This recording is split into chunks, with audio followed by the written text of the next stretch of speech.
Hello everyone, and welcome to another episode of Selling Greenville, your favorite real estate podcast here in Greenville, South Carolina. I'm your host, as always, Stan McCune, realtor right here in the Greenville area of South Carolina. You can find all of my contact information in the show notes if you need to reach out to me for any of your real estate needs. I've had a lot of people reach out to me lately about the podcast for non-real estate need related things as well. Listen, if you reach out to me about the podcast, you will hear back from me regardless, because I appreciate all of my listeners. So find my contact information in the show notes. I always recommend that if you email me that you chase that with a text just to make sure the email didn't go into my spam. But I promise you, if it didn't go into my spam, you will get a response from me. And just a reminder, as always, if you appreciate this show, I would really appreciate it if you guys could leave a comment, leave a like or a review or a rating, or most importantly, because this is the one thing you can do in all of the podcast platforms and on YouTube, you can subscribe to the channel. And I would appreciate if you guys would subscribe to the channel or the show in order to make sure that you don't miss future episodes. I'm excited about today's episode, the final episode to close out the year. And in addition to that, I've already got the first episode of 2024 planned out. And I'm really excited. We've got some very interesting things to discuss, looking back at the past, looking forward at the future. And these are some things that I like to do as we transition from one year into another. And today I want to look back at the bold predictions that I made last year around this time in 2022. I was looking forward to 2023. And I did, for the first time ever, a bold predictions episode last year. I'm going to be doing another one of those this year as well, or in maybe not this year, but to the beginning of next year, 2024, right? But in the end of 2022 into 2023, I made 10 bold predictions for the year 2023, and I want to hold myself accountable. And I also want to pat myself on the back for the things that I got right. But I will be honest about the things that I got wrong. I want to look back at those bold predictions and see what I got right and what I got wrong. Now, of course, when I came up with the predictions that I did, they weren't just dart throws. I wasn't just, tossing stuff out there that was just completely just nonsense that I just made up. All of my predictions were educated guesses based on the data that I was looking at, as well as based on analysis from other quote-unquote experts, whether they were housing experts, economic experts, whatever the case may be. So now, looking back at what I got right or wrong, it's not just a fun exercise in seeing how good I am at predicting the future, because I'm not very good at that, but it does tell us a lot of interesting things, and I'm not necessarily going to get into this so much in this show, but I think if you really think about it, if you want to think about it, the bold predictions that I made and that other people made a year ago, and which aspects of those things people got right or people got wrong, really tells you a lot about what people were thinking a year ago and how much things have changed. Of course, now we've got multiple wars going on, crazy economic conditions, constant chaos in the news, an upcoming presidential election. It's just really easy to forget what things were like a year ago. So I think that this is just a helpful exercise, keeps me accountable, but also just kind of reminds us of what the world was like, particularly the world of real estate, particularly if you want to get really specific, because I always tell you guys this is a Greenville real estate podcast. I don't make predictions, generally speaking, about the non-Greenville market just as a whole, because I am only an expert in this market. I don't pretend to know what's happening in Austin or San Diego or some of those other markets. But it's helpful to go back and think about, okay, what were people generally thinking was going to happen a year ago? What was I generally thinking was going to happen a year ago? And to reverse engineer kind of what went right and what went wrong. So we're just going to start. I'm just going to run through the 10 bold predictions, what I got right, what I got wrong, and just give a few thoughts on each. So number one, brutal. I'm just gonna start off and say that this might be the worst one out of all of them. Number one, I said that mortgage rates would hit low or mid fives at some point in the year. That was by far, you look at this list, in my opinion, the worst prediction. Obviously, we did not have that happen. We didn't even come close to that happening. Mortgage rates spent the majority of the year here. Let's go back. I'm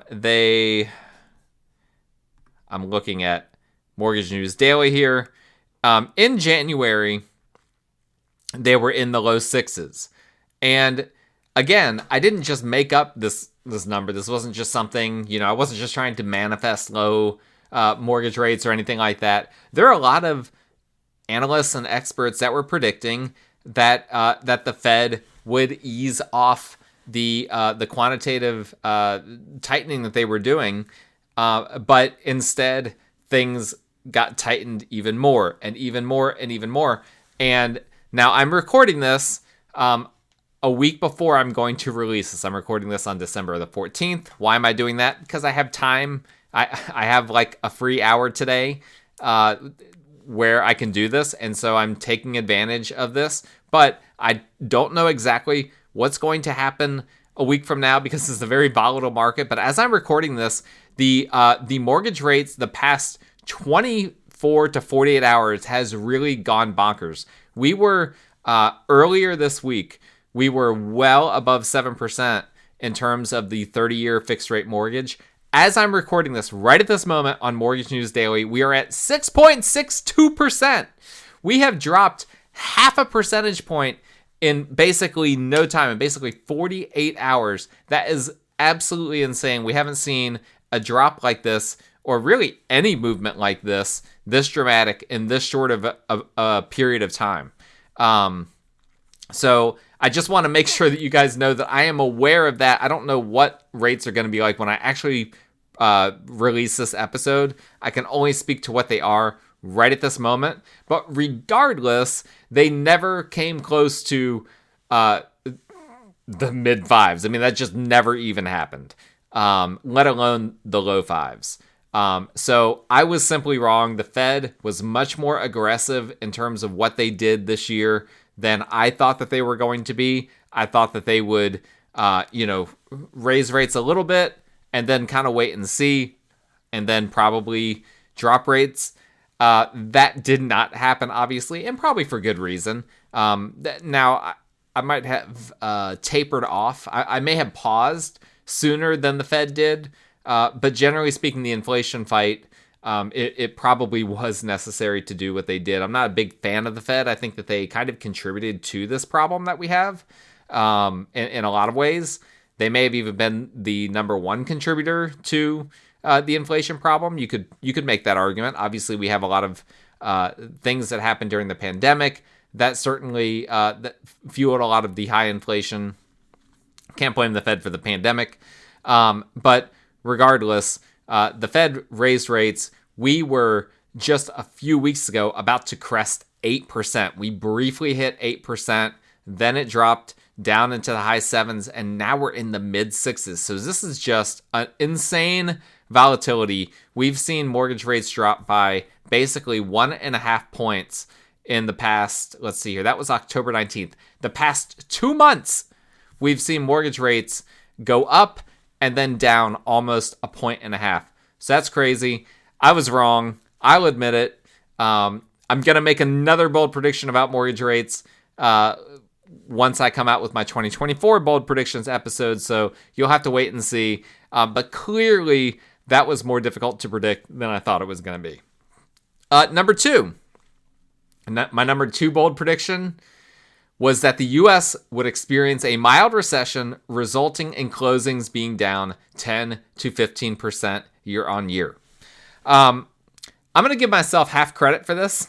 The U.S. did not experience a mild recession. I guess maybe some people with some of their data might argue that it did. I personally agree with the Fed that the economic data is not signaling that we're in a recession. We've not seen the unemployment numbers or the job loss numbers or the wage numbers that in my opinion you would expect to see in a recession. I think the economy is still doing pretty good overall. So I was wrong on that point. But regarding closings being down 10 to 15% year on year, that has tracked really, really well. I believe the last I checked, closings were down 11% year on year. I don't yet have the data from the Greater Greenville Association of Realtors with regard to what happened the month of November.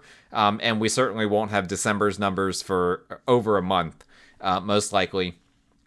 So I can't say definitively that I was right on the second part of this prediction, but at the moment, it's looking pretty good. I think that for the purposes of this show, I can say I got it half right. There was no broader economic recession, but the housing recession that we've been in now for over a year continued, with the result of roughly an 11% decrease in closings, which is right in line with my 10 to 15% prediction that I made.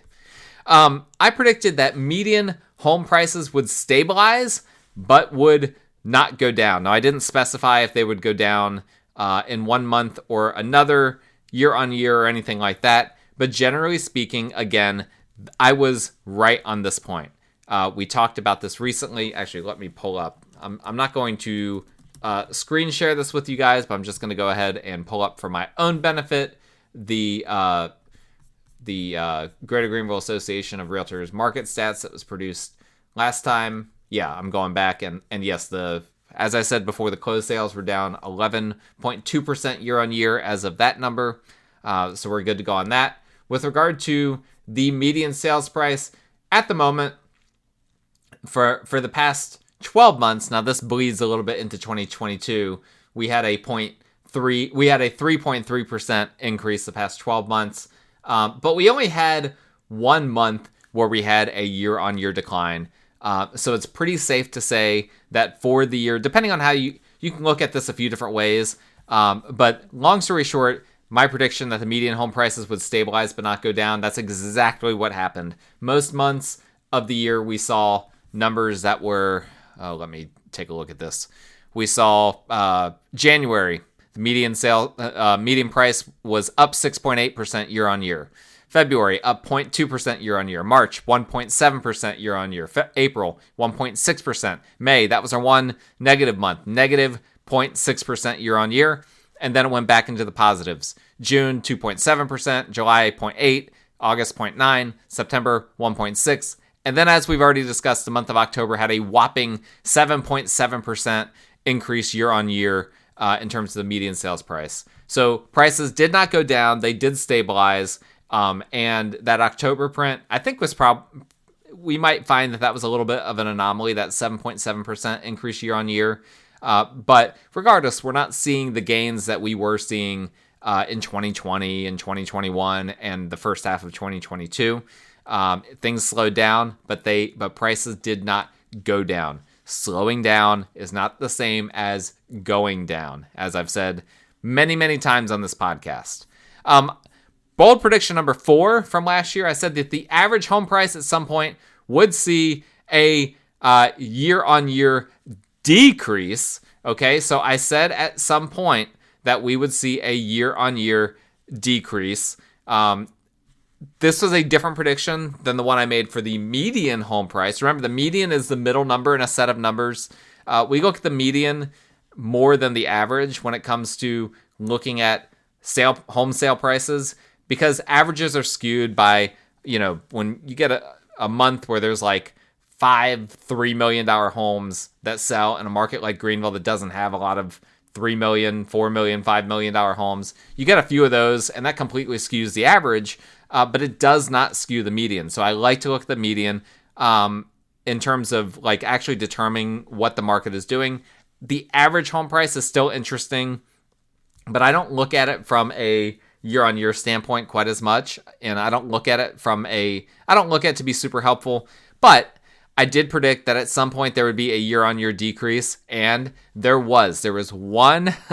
I'm going to pat myself on the back for this one. There was 1 month where we saw a year-on-year decrease, and that counts because I wasn't predicting for the year that we would see a year-on-year decrease, as I was predicting the median home price would not have a decrease for the year. But for the average, I said there would be a decrease, a print that showed a decrease, and that was the month of March. There was a negative 1.3% print for the average sales price for the month of March.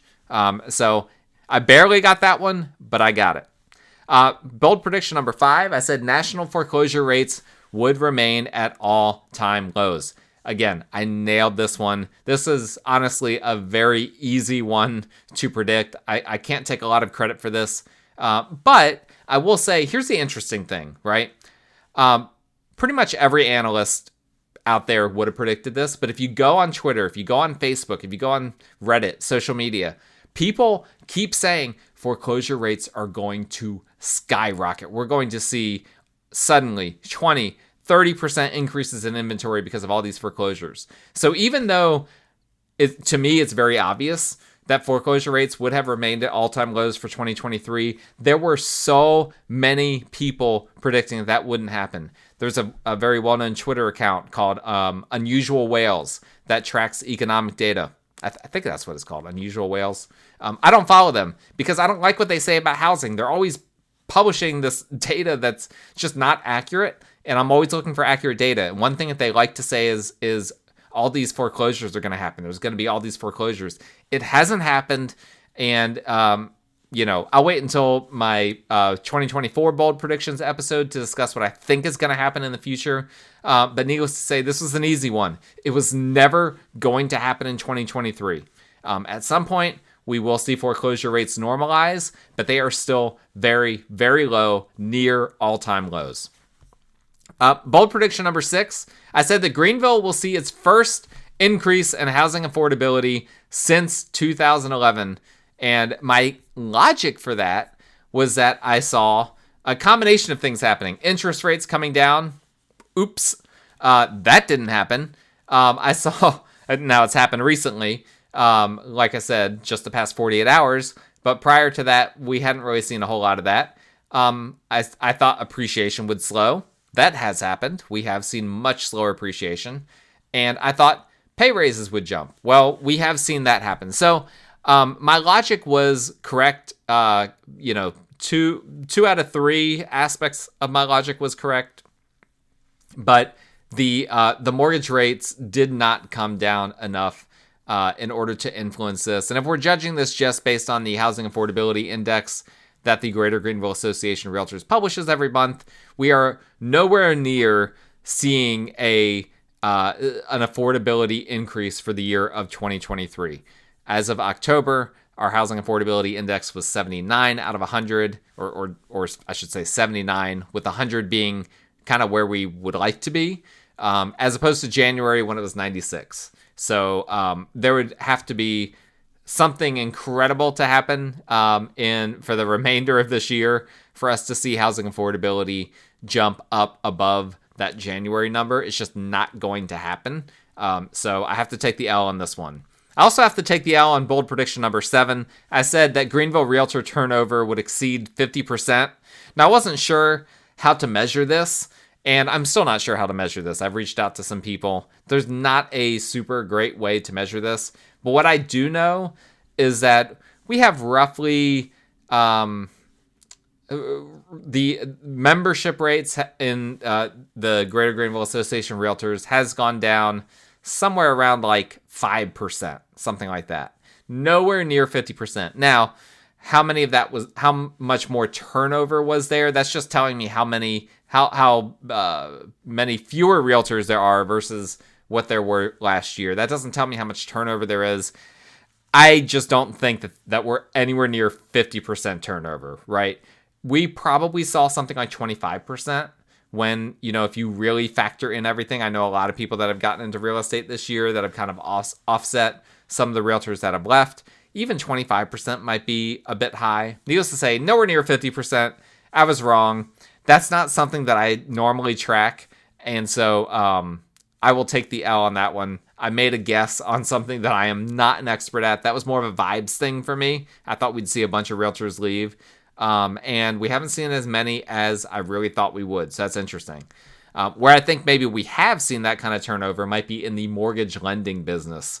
Particularly people lenders that were like refinance specialists, like where has their business gone? Completely out the window. Nobody is refinancing right now. Nobody's doing equity lines of credit. People that specialize in those types of parts of mortgage lending are, either out of the business or having to do something else. Generally speaking, some kind of a side job. Realtors, on the other hand, even though we've lost a lot of business, there's not been enough for 50% turnover. So I was wrong on that. Bold prediction number 8. Total inventory will stay below pre-pandemic levels. Months supply may temporarily go above pre-pandemic levels. Well, guess what? I was right. Total inventory definitely stayed below pre-pandemic levels. And I said month supply may temporarily go above pre-pandemic levels, but even that didn't happen. Even month supply stayed below. So inventory as a whole is still very much below pre-pandemic levels. That's not super shocking. Again, if you listen to the show a lot, you should know that I've been saying for a long time that that's what was going to happen. There's a lot of markers in the data that would indicate that. But again, if you go on social media, you'll see all these doomers out there saying that inventory is going to skyrocket, prices are going to go down, foreclosures are going to go through the roof, all these things. And that's just not in the data. It was very easy to predict that inventory would remain very, very low because there are a lot of things happening in the housing market suppressing that inventory right now, whether it's the high interest rates causing people to be locked in. You'll hear people talk about the lock-in effect. That's what's happening. People can't move because they're locked into their cushy 3% rate, among other things. There's a whole lot of other reasons for that. And this is something that's not going to change anytime soon. We may see inventory get back up to pretty close to pre-pandemic levels. I mean, it's been trending in that direction, but it's still going to remain pretty low until mortgage rates come down a lot more than they already have.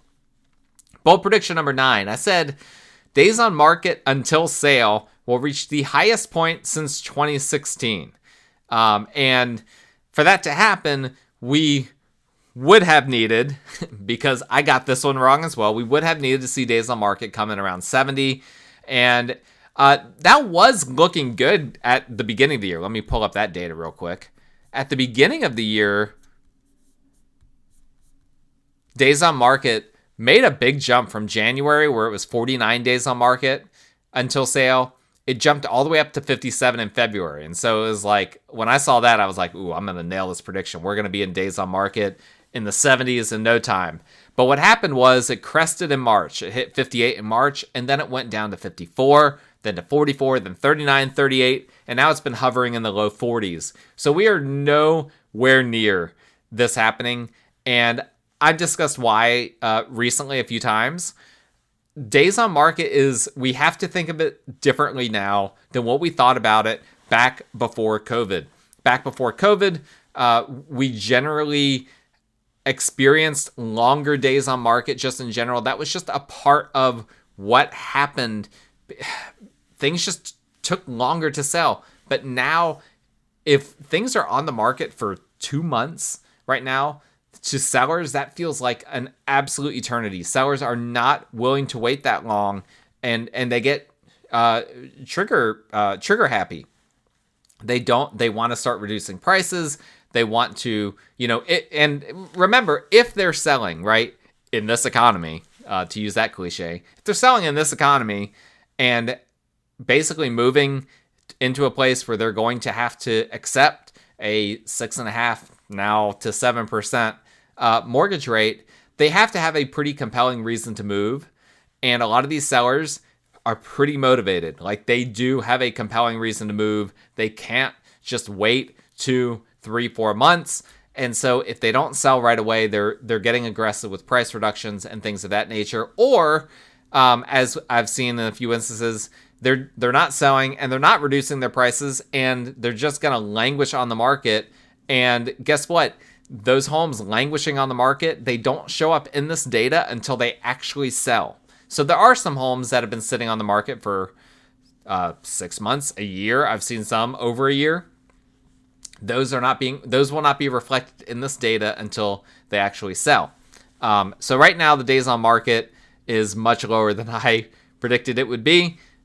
So that is one that now I understand better, that the dynamics are just different than they were pre-pandemic. We can't expect things, at least the way the current landscape is, we can't expect to see things go back to pre-pandemic norms. Honestly, I don't know that we'll see that happen for a very, very long time.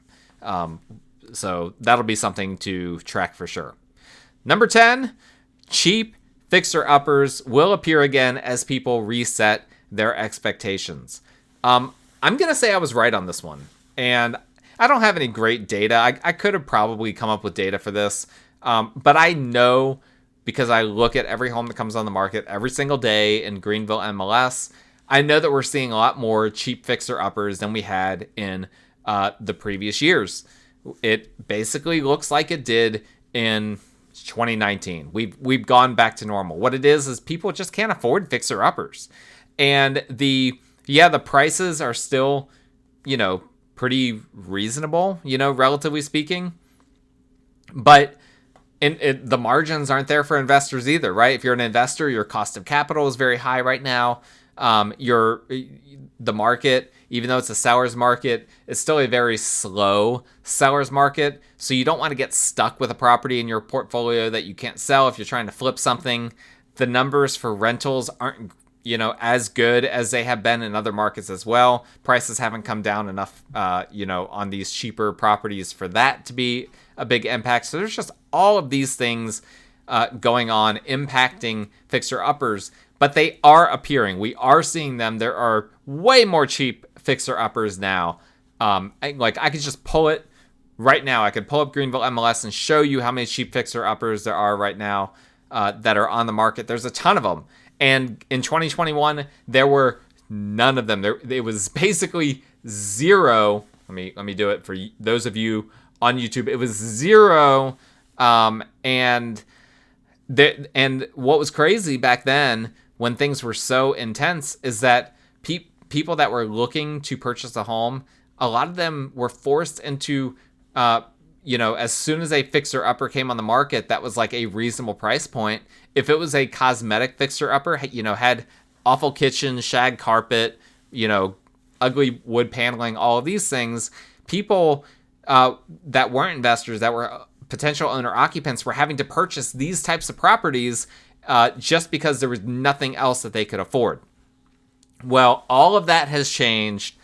Now people have a lot more options because inventory, even though it's still fairly low, it's way higher than it was a couple of years ago. And so you get a property that needs work, comes on the market. The price has to be really, really attractive for people to jump on it, and owner-occupants aren't. They are not jumping on these properties. Your best bet is for an investor to do that, but it has to be a really, really reasonably priced property for an investor to even consider it. And so that's where we're at right now. We're having a lot of these fixer-uppers. People are overpricing them, but they're still the cheapest thing on the market, right? But they're not cheap enough to make sense for most home buyers that are out there in this high mortgage rate and uncertain economic time. So I got that one right. So let's see here. I got number 1, mortgage rates will hit lower mid 5s at some point in the year. That was wrong. Okay, so I got that one wrong. U.S. will experience a mild recession. Interesting. So I'm on Zoom for my video, and I held my thumb up, and it gave me a little thumbs up bubble. I did not know that was a thing, so that's cool. All right, so number 1 I got wrong. Number 2, U.S. will experience a mild recession resulting in closings being down 10 to 15%. Half right, half wrong. Median home prices will stabilize but will not go down. That one I got completely right, okay? Average home prices will at some point see a year-on-year decrease. Yes, I got that one right. Foreclosure rates will stay at all-time lows. I got that one right. Greenville will see its first increase in housing affordability since 2011. I got that one wrong. Greenville Realtor turnover will exceed 50%. I got that one incorrect. Total inventory will stay below pre-pandemic levels. I got that one right. Days on market will reach the highest point since 2016. I got that one wrong. And cheap fixer-uppers will appear once again. I got that one right. So half and half. Maybe if you give me half credit for being right for the closings being down 10 to 15%, you could say I got 5.5 out of the 10 bold predictions right. If you want to be generous with me, if you're not a very generous person because you're the Grinch or Scrooge or whatever type of mean character you are, then you can just say I got half of these right, half of these wrong, and we can just kind of settle at that point. So I hope you guys enjoyed that. Bold predictions for 2024 will be coming out early January. So I look forward to that episode. I've already got a tentative 10 bold predictions written out. I might tweak these as I mull this over in the next few weeks, but we'll see. Because I will be recording this well before the beginning of the new year. I'll probably be recording that episode next week. So we will see, next week being the week right before Christmas.